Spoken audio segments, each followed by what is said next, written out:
Oke teman-teman, balik lagi dengan saya Fikri Ridho. Seperti biasa saya akan mereaction soal sepak bola Indonesia dan juga tanggapan dan komentar dari netizen Indonesia soal persepak bolaan tanah air. Jadi seperti apa tanggapan mereka, mari kita simak sama-sama. Tapi sebelum itu jangan lupa untuk like, comment, dan subscribe, dan jangan lupa juga untuk nyalakan lonceng notifikasinya. Let's go.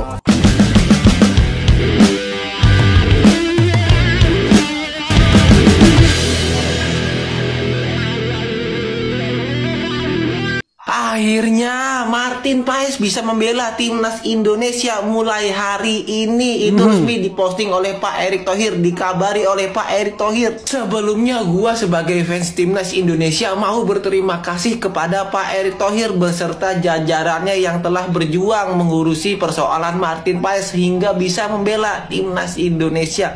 Makasih Pak. Dengan datangnya Martin Paes ini apakah bagus? Ya banget bro, bagus banget. Karena memperdalam skuad kita. Kita punya kiper Hernando yang udah bagus, ditambah Martin Paes. Bayangin coba buat ronde 3 kualifikasi Piala Dunia. Ini membuktikan bahwa Erick Thohir ketika dimenangani sepak bola Indonesia tidak main-main, apalagi soal tim nasional Indonesia. Dia benar-benar ingin supaya timnas Indonesia ini dipandang oleh negara lain sebagai negara yang tidak anggap remeh soal sepak bola. Jadi dengan datangnya Martin Paes ini membuktikan bahwa Indonesia punya pemain-pemain yang berkelas. Bukan hanya sekedar negara yang tidak berkelas teman-teman, tetapi negara yang punya cita-cita tinggi, negara yang punya masa depan, negara yang punya ambisi yang tinggi untuk bermain di Piala Dunia. Bukan hanya Piala Dunia, di semua kompetisi khususnya di Asia. Jadi saya pikir ini langkah yang sudah tepat, langkah yang sudah bagus untuk timnas Indonesia. Tinggal ke depannya seperti apa program dari Erick Thohir dan juga Sintayong, kita menunggu saja. Saya pikir jalannya sudah betul, tinggal kita menunggu program-program apa lagi yang akan dibuat oleh orang-orang di PSSI. Kita tentunya sangat berterima kasih untuk Pak Erick Thohir karena apa yang sudah dia buat membuat kita semua ini merasa bahwa inilah saatnya Indonesia melihat yang lebih jauh dari sekedar Piala AFF. Jadi kita tentunya terima kasih banyak buat Pak Erick Thohir. Jadi Indonesia semakin dilihat oleh negara-negara lain, khususnya negara-negara ASEAN yang terus memantau situasi dan kondisi sepak bola Indonesia itu seperti apa. Kalian tega lihat Bung Toel nangis gara-gara Martin Paes resmi bisa bermain untuk timnas Indonesia? Tega lah anjir. Akhirnya setelah pengumuman resmi dari Instagramnya Pak Erick Thohir, Martin Paes bisa membela timnas Indonesia. Kemungkinan Martin Paes bakalan langsung dipanggil buat pertandingan bulan depan di Arab Saudi lawan Arab Saudi dan di GBK Jakarta lawan Australia. Semoga bisa memberikan dampak yang positif dan melaju ke stage berikutnya. Semoga lawan Arab Saudi itu Martin Paes sudah bisa tersedia, bisa lawan bisa bermain nanti lawan Arab Saudi, karena ini sangat krusial sekali di laga perdana kualifikasi Piala Dunia round 3 ini. Tentunya kita membutuhkan poin penuh, kekuatan penuh. Jadi saya pikir dari belakang sampai ke depan kita harus menurunkan skuad yang terbaik.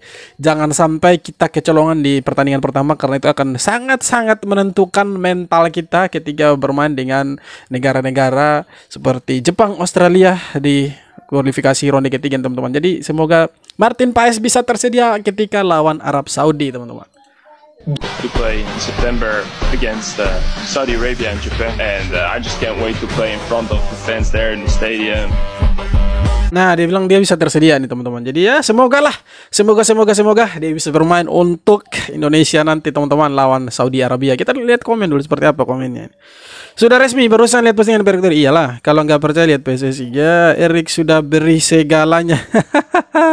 Sudah beri segalanya, iya betul. Udah resmi coy Martin Paes. Ya betul teman-teman, jadi resmi dia. Sekarang tinggal kita tunggu seperti apa nanti dia. Kalau Paes bisa main di round 3, optimis bisa lolos Piala Dunia. Amin, semoga Indonesia bisa lolos Piala Dunia nantinya. Satu lagi kado buat Indonesia di hari kemerdekaannya. Walaupun H+1, Martin Paes resmi bisa main bareng sama timnas Indonesia. Buat ngucapin rasa syukur ya, ilangin dulu gambar plus di samping, di mencedi puluh, jangan nonton doang ya bangku ya. Setelah menjalani proses persidangan yang cukup lama sekali dan memakan duit yang gak sedikit, puluhan miliar ini habisnya untuk persidangannya Martin Paes. Akhirnya si hakim dari pengadilan memutuskan kalau si Martin Paes bisa main bareng sama timnas. Lama juga kita dikasih harapan sama Martin Paes dan Pak Erick Thohir. Memang Pak Erick Thohir ya tipenya dia seperti dia tidak mau kasih ekspektasi yang tinggi untuk pendukung timnas begitu.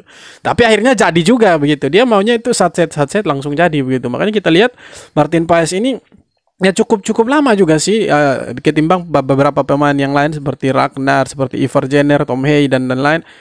Si Martin Paes ini yang memang agak sedikit alot ya perundingannya, jadi ya membutuhkan biaya yang banyak juga teman-teman. Jadi tapi syukurlah Martin Paes akhirnya resmi setelah dia menjadi WNI, sekarang dia bisa bermain untuk timnas Indonesia.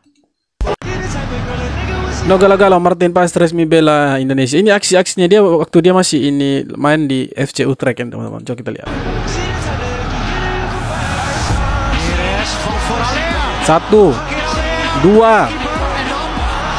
Bayangkan refleksnya teman-teman.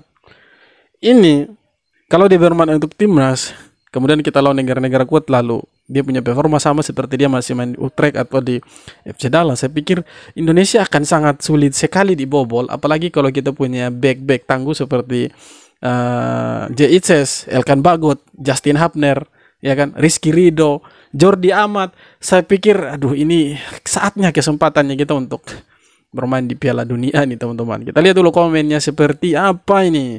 Makin menyala timnas Indonesia, makin menyala. Jadi dia masih main di FC Utrecht ya teman-teman.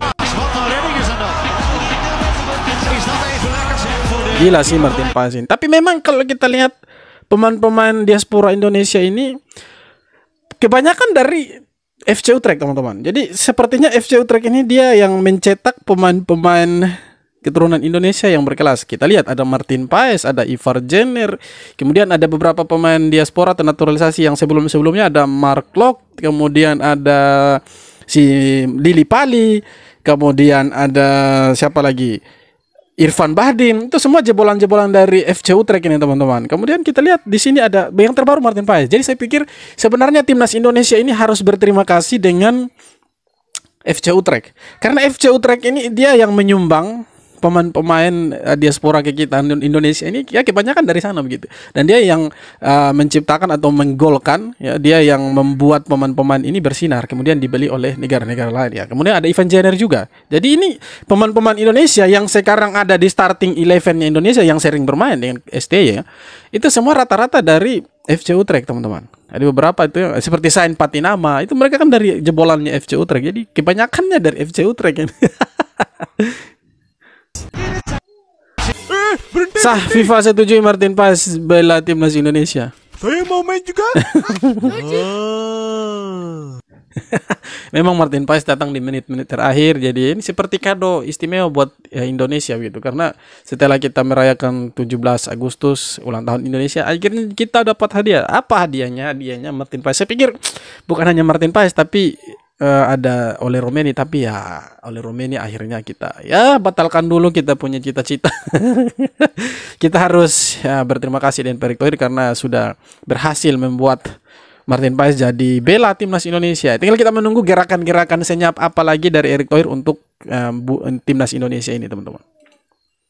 Ya, masyarakat Malaysia iri setelah mengetahui kabar pemain grade A yaitu Martin Paes diizinkan FIFA memperkuat timnas Indonesia. Mereka iri sebab timnas Indonesia tambah kuat, sedangkan Harimau Malaya masih saja memakai pemain-pemain grade C. Jika dibandingkan, timnas Indonesia memakai pemain-pemain keturunan yang merumput di Eropa atau luar negeri. Sebaliknya, hampir sebagian besar pemain naturalisasi di timnas Malaysia bermain di liga lokal Malaysia saja. Tentu kabar soal Martin Paes bikin warganet Malaysia iri sebab saya lihat ada beberapa konten kreator dari Malaysia mereka menanggapi soal Martin Paes ini teman-teman. Rupanya kabar sepak bola Indonesia ini menjadi bahan untuk mereka gitu. Mereka rupanya memantau timnas Indonesia, perkembangan kita seperti apa teman-teman. Berusia 26 tahun ini bermain di Liga Amerika Serikat, salah satu kompetisi papan atas di benua Amerika. Bayangkan men, dia ketemu Goat di sana, ketemu Messi cok.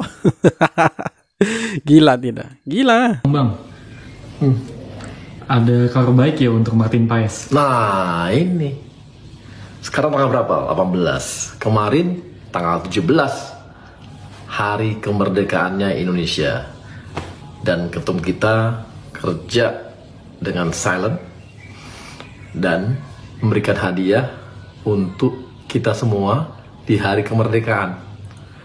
Dan sekali lagi ya, ini membuktikan bahwa ketum kita dari dulu sampai sekarang memang kerjanya silent, nggak koar-koar dan nggak pernah jadi janji. Jadi pasti dulu baru ngomong. Jadi ke depan tetap percaya dengan kemudian ketum kita dan bisa memajukan sepak bola kita. Dan kita harapkan Martin Paes bisa mewakili dan membawa nama timnas di round 3 Piala Dunia. Ya, memang setiap kali diwawancara sama wartawan, Pak Erick Thohir bilang ya kita lihat saja nanti seperti apa, saya tidak bisa berjanji dan lain sebagainya. Artinya dia tidak menjanjikan sesuatu untuk masyarakat Indonesia, tapi dia kerja diam-diam, ya, operasi senyap dia. Masih seputar hype-nya Martin Paes yang sudah resmi bisa bermain dan memperkuat timnas Indonesia di round 3. Satu persatu kepingan-kepingan puzzle ini udah mulai kelihatan, guys. Tinggal sosok lini depan ya, penggebrak, pendobrak, striker. Kita berandai-andai. Andai sebelum lawan Arab dan lawan Australia ini, Ole Romeni udah bergabung bersama kita. Atau Mauro Zylstra yang santer kabarnya, dia udah mengirim berkas-berkas dia untuk dinaturalisasi ke PSSI. Tinggal tunggu calling-calling aja nih katanya. Sekali lagi gue nggak tahu ya ini valid apa kagak nih. Gue cuma mau menegaskan ke kalian. Ini gue ngerasa semua fans itu bahagia hari ini. Tapi kita nggak tahu nanti di match ya. Ketika Paes bermain, Ole bermain, atau nanti siapapun bermain, dan form of the day-nya jelek, mereka main buruk, kita kalah. Kita harus siap terima itu, guys. Gue yakin banget pasti nanti ada aja pasti orang-orang yang hujat atau misalnya ngata-ngatain pemain diaspora kita yang diharapkan bisa bikin kita lolos Piala Dunia, tapi ternyata belum. Gue cuma mau ngingetin aja ya, kita dengan tim seperti ini belum tentu lolos juga, guys. Gue cuma mau ngingetin aja, kalau kita mau menang, kita harus siap kalah juga. Yang jelas kita harus dukung sepenuhnya timnas kita, boy. Apapun yang terjadi hasilnya nanti. Intinya kita jangan hanya mau terima kemenangan gitu. Kalau kalah pun kita harus siap terima bahwa di sepak bola tidak selalu tim yang kuat atau tim yang kuat selalu menang, tim yang lemah selalu kalah. Jadi ya di dalam sepak bola itu 90 menit segala sesuatu bisa terjadi ya. Seperti yang saya bilang tadi, yang kuat tidak selalu menang, yang lemah tidak selalu kalah. Jadi ini bisa terjadi apa saja di dalam lapangan. Intinya mau berusaha, mau kerja keras untuk timnas kita. Jadi saya pikir harapan itu ada. Walaupun peluangnya sangat-sangat kecil, bahkan mungkin kita susah untuk lolos ke Piala Dunia. Tapi ketika kita masuk ke ronde ketiga, saya pikir harapan itu untuk bermain di Piala Dunia itu sudah ada. Tinggal bagaimana caranya kita mengeksekusi, bagaimana caranya kita bermain di sana supaya kita bisa mencapai harapan itu untuk bermain di Piala Dunia. Saya pikir begitu, teman-teman. Bung Binder pilihnya siapa? Kalau saya akan memilih Ole Romeni. Ini pemain yang benar-benar bagus. Saya sudah melihat cuplikan dia main dan saya melihat itu extended highlights. Jadi bukan cuplikan dia saja, tapi cuplikan timnya bermain. Bagus sekali ini striker. Iya, betul. Saya juga berpikir sama seperti itu, teman-teman. Jadi kalau ditanya, siapa sih striker yang pas untuk Indonesia untuk sekarang?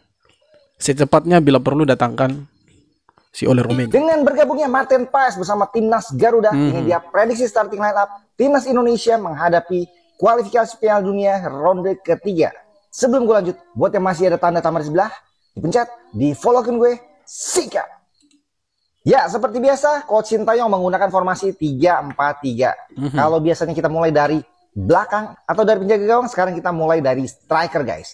Dengan belum bergabungnya Mauro Zylstra, Ole Romeni atau pemain-pemain lain, sepertinya 3 penyerang kita akan diisi oleh Ragnar Ortmangun, Rafael Strijk, dan Marcelino Ferdinand. Kemudian kita turun agak ke tengah sedikit, ada Tom Haye dan Nathan Choaon yang mengatur lini tengah kita, yang akan dibantu oleh fullback kiri kita Calvin Verdong dan Sandy Walsh di sebelah kanan. Lalu kita turun ke bagian pertahanan.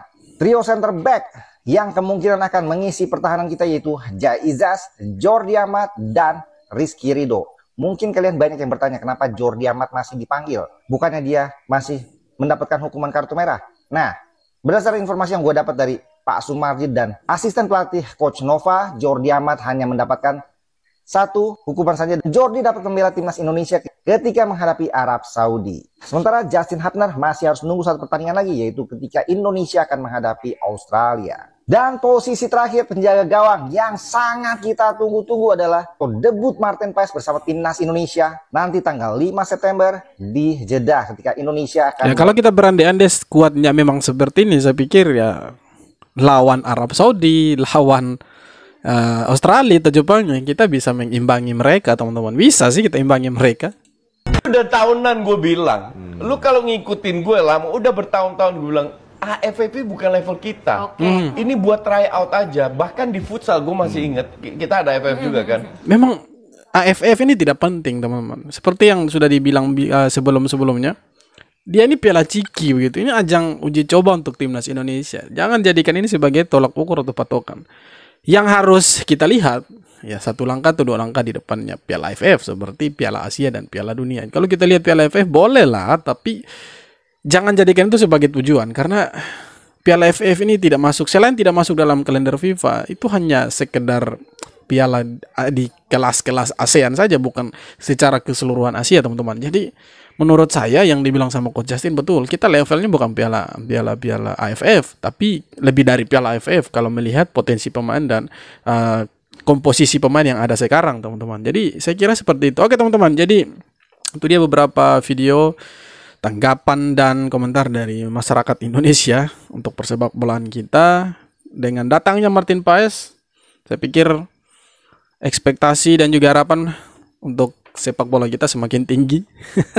Karena pemain-pemain yang ada sekarang itu pemain-pemain yang bermain di grade A dan juga grade B. Jadi saya pikir ya kesempatan kita untuk menang nanti di kualifikasi Piala Dunia ronde ketiga ada, untuk bisa menang dengan negara-negara yang akan kita lawan seperti Jepang, Australia, kemudian Bahrain, kemudian ada Arab Saudi, Cina. Ya kita bisa mengimbangi mereka lah kalau kita lihat komposisi pemain yang ada sekarang. Oke teman-teman, jadi itu dia beberapa video yang sudah saya tampilkan. Terima kasih banyak sudah menonton video ini sampai akhir. Kita jumpa lagi di video-video berikutnya. Hormat.